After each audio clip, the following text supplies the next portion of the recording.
Alrighty, so I will show you what I do in relation to rippling, quote unquote, JSLOs, GBUs, and stuff like that.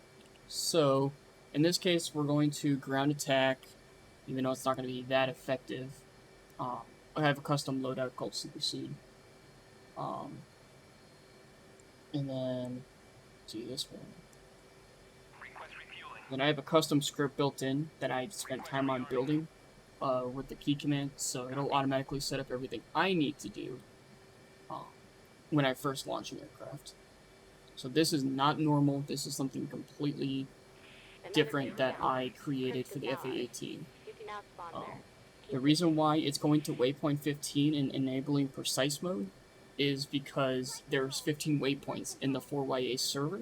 And so when you create custom waypoints, you want to make sure you're using waypoints that aren't already assigned to airfields and other areas. You don't want to overwrite work already done, because it's extremely difficult to get that back without respawning.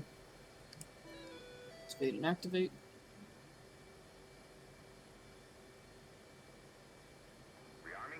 Alrighty. Aircraft on runway 09 right. Hey, don't care. Oh, launch these guys up.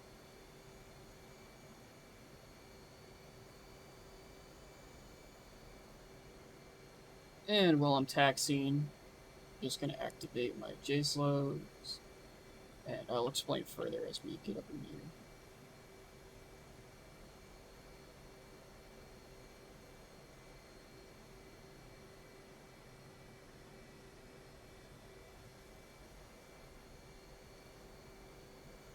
Looks pretty clear. I don't have track IR or anything like that, because, I don't know, it just doesn't work well with anything like that.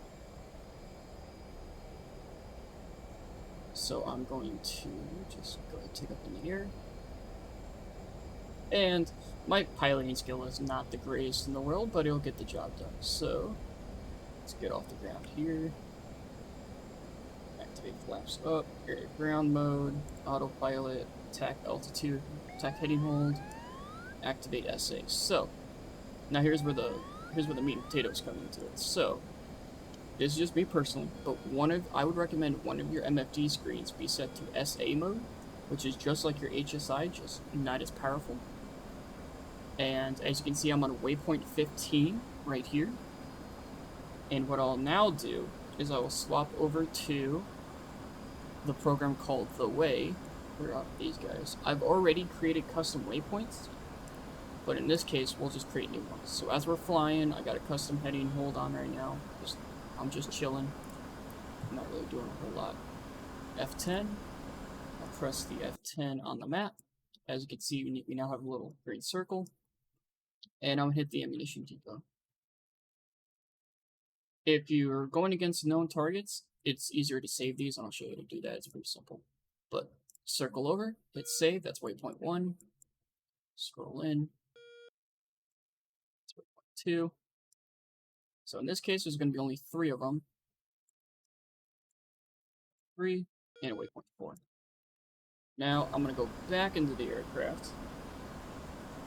And I want to make sure that I am in precise mode and at waypoint 15. When I press transfer to DCS, it's going to move up 1 waypoint to waypoint 16 and start inputting those coordinates automatically. And all I got to do is just let it do its thing.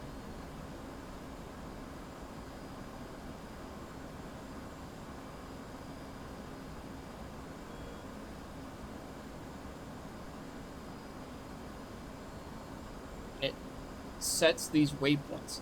They're not like in the air, they're actually on the ground at ground elevation, taken from the information from DCS. So I know for a fact that this should be ending on about 1920. Yep, so it looks like it's all finished. So now I have 4 extra waypoints in my computer. And these are 19, 18, 17, and 16. I purposely leave 15 blank because if I'm running these back to back to back to back and I have maybe 8 targets, I want to know if I go all the way back, where does a waypoint that's created by the game creator for an actual airstrip or marking end, and where does my custom begin. So that's why I always end on 15, and then it automatically switches to 16. In order for your weapons to properly calibrate to your new mark points, you want to set your weapons to TOO and your fuse as you need based upon the type of munitions you're going to be dropping. I'm going to step, TOO mode, TOO, and TOO. So these 4 pylons right now are assigned to these 4. So these 4 pylons right now don't have any custom waypoints to. In order to add these waypoints as their quote-unquote target, as if you were entering it in as a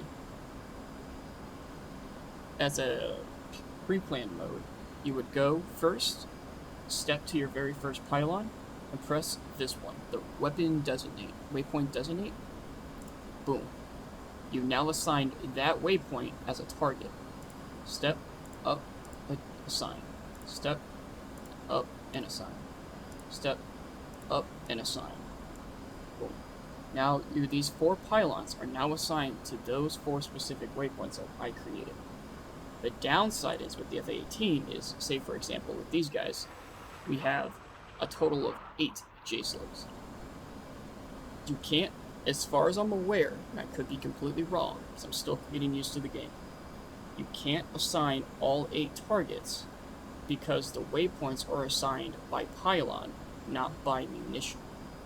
Now, granted, I could be totally incorrect on that, but as of right now, this is what I'm doing. So, for example, it says that I'm in range. I'm going to go ahead and ripple the first part. Drop, drop, drop, and drop. Fire and forget, don't gotta worry about it. So as you can see, these are still assigned to the previous waypoints. So this was 16, 17, 18, 19. If you wanted to add any more waypoints, for example, you have 8 separate targets, you would then step to your 20 and then assign. Boom, and just repeat the process.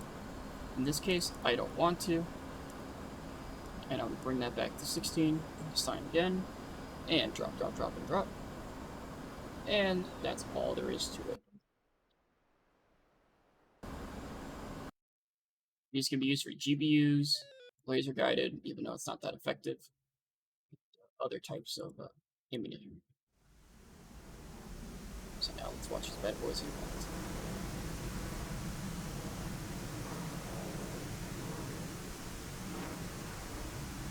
And again, it's going to seem kind of weird to begin with, because you would think that it would be in pre-plan mode, because you're entering in waypoints as GPS coordinates as targets, but in actuality, you're setting your aircraft's waypoints and then assigning your targets as if you're assigning them through a targeting pod.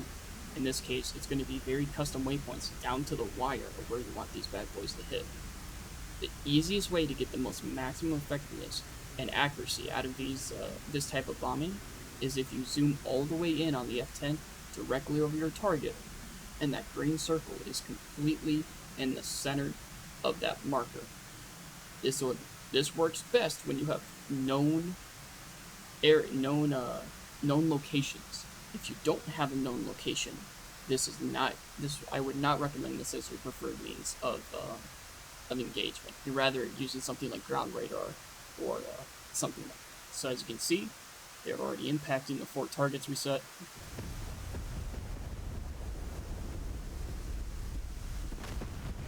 Just hitting. So that was a total of 8 and 8 total hits, and it literally took me probably less than 5-7 minutes to get over there. So hopefully this helps you out in regards to what I meant by what this program does and how to properly use it, and also how I was able to ripple those J-slopes so quickly.